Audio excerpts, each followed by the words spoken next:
Oh, Jesus Christ. Well, hello. This is me, Sky, back at it again with another video.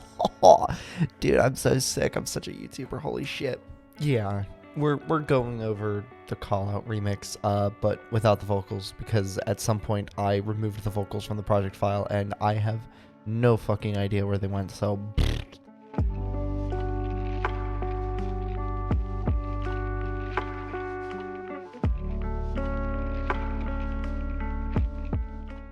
So the whole thing, it just kind of starts off with this nice little reverse piano thing.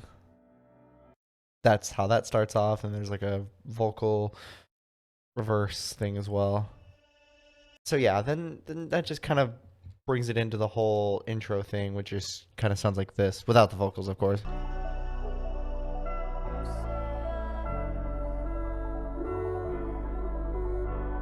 Which sounds really nice and smooth without the vocals, but I mean the vocals worked really well. This is the piano. It just kind of strums, plays the same chords as the ones in the drop, except extended out. All it is a Keyzone Classic with the Yamaha Grand Piano preset. But here's what the piano sounds like.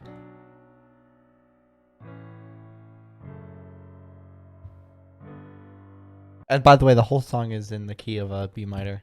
So the only other thing is this like respace on top of a sub bass. That's the sub. Respace should sound like that.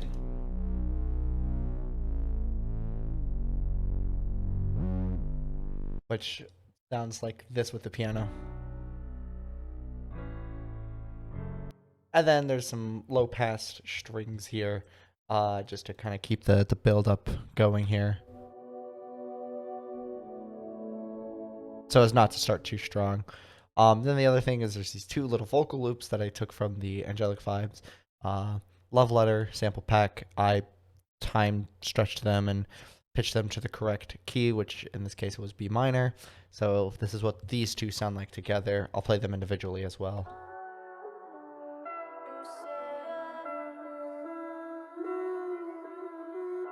So that's what you hear. And then in the second half, I pitched this top one up, just to kind of give some variations. The only other thing is on top of this, there's another thing I use the filter for, this Arp, which is just a serum patch with low pass filter, really quick envelope, just a basic shapes for melody, which is just going from D all the way down to D. It's all on a scale of B minor, should be. And then in the second part, or in the verse section, or the kind of like the main portion, it's all the same thing again, except there's this pluck saw that I added because I kind of wanted to give some rhythm to the drop, and it's a very Virtual Riot thing to do. Same thing, kind of just with the filter, the LFO, bam, just like that.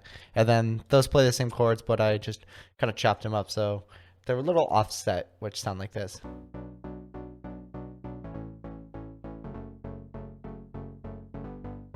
And then there was no reverb on it because everything was already kind of big, and so that's pretty much all there is for the verse. Then for the build up here, I did the reverse vocal again. It builds up into this part here, which is all this is. It looks like it's playing a lot, but there isn't, because there's a filter here that filters the lead, the saws, and the drums actually from the drop, which all sound like. But I wanted the filter there to kind of ease it into the rest of it, and that filter builds up as time goes on. The first half of the build up, it just plays the normal drum pattern from the drop, and then here we go into like the actual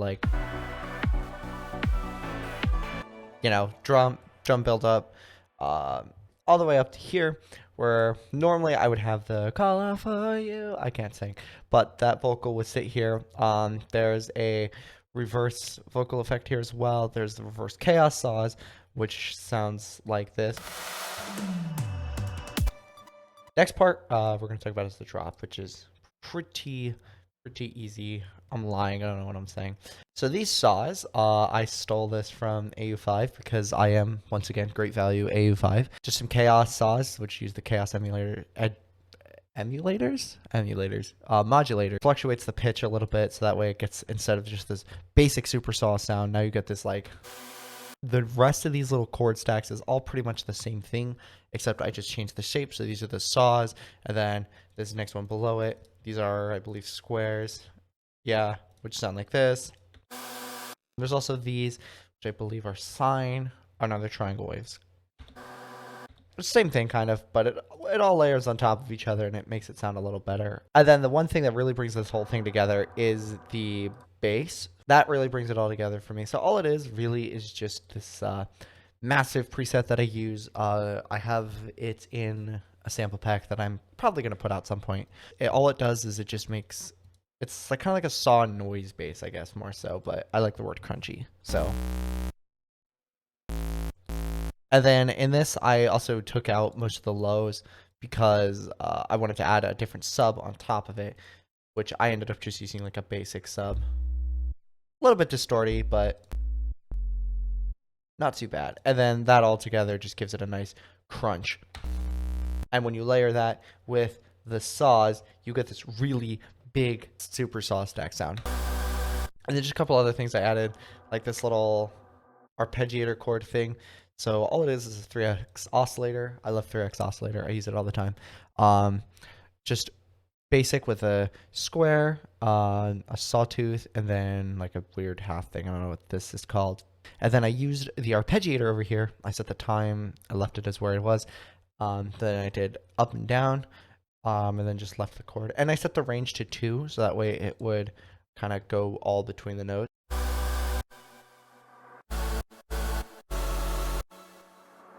Then the only other thing is this little melodic arp that I added, which just sounds like this. It's kind of the same idea as the one in the verse and intro, except this time there's a square wave and a sawtooth, which just makes it sound like this.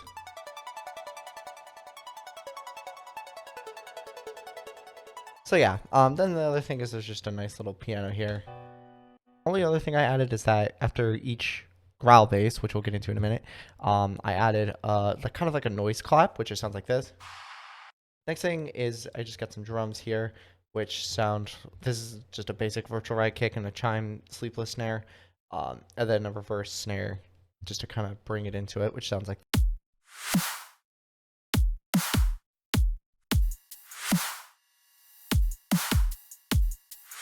Alrighty, and then the next thing I added is these little vocal sayings and stuff in between the saw stabs, just to give it a little bit more body in between, because growls are nice, but it needed a little more for what I was going for. So here's just a couple of them. And then they're all pitched really wacky as well. And then there's another one. So pretty much these are all used the same throughout the entire song.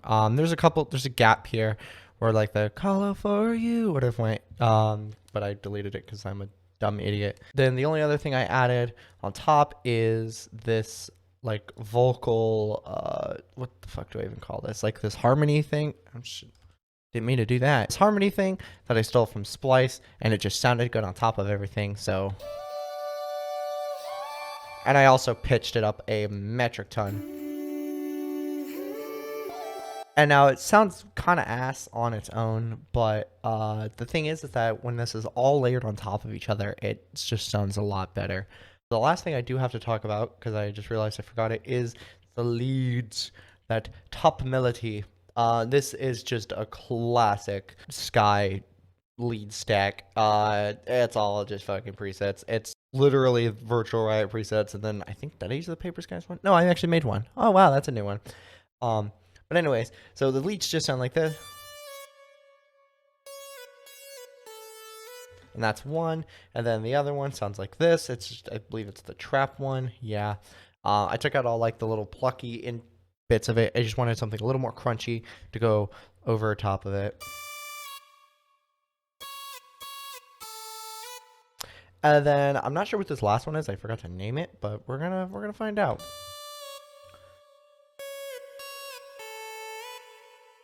Okay, just another like simple lead, and then all of these stacked on top of each other sound like this. Not too crazy, but when you layer everything together, it sounds huge. And then also in between a lot of these chord stacks, I added tape stop because I think it sounded cool to kind of bring it into the growl bass a little bit. You can effectively not use this, like it was more of a stylistic thing, because here's what it sounds like without. This was the original version. I was gonna do it without the tape stop, but I tried it out and I thought it was cool. So growls is the next thing. So these are what they sound like. All it really is just different pitch variations and different versions of this one singular growl bass here. Just I think this is from the Threat high voltage preset pack, because I don't know how to sound design for anything. Added the pitch bend, so here's what it sounds like without pitch bend. Here's what it sounds like with pitch bend, like that. And then there's these little 8-bit fills in between, like some of these smaller gaps where I wouldn't really want to add growl basses. There's a couple other ones like this one here, which is just like, you know, and then I just kept changing the shape of the pitch bend to kind of give a little bit of variation. And then also here, I changed the 8-bit fill to go up instead of down. Here in the second half, or second intro first thing, there's a whole different loop going on.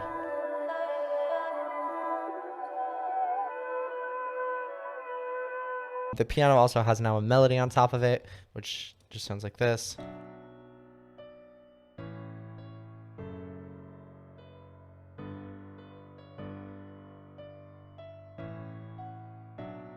Which you can't really hear in the grand scheme of it all, because everything's kind of loud.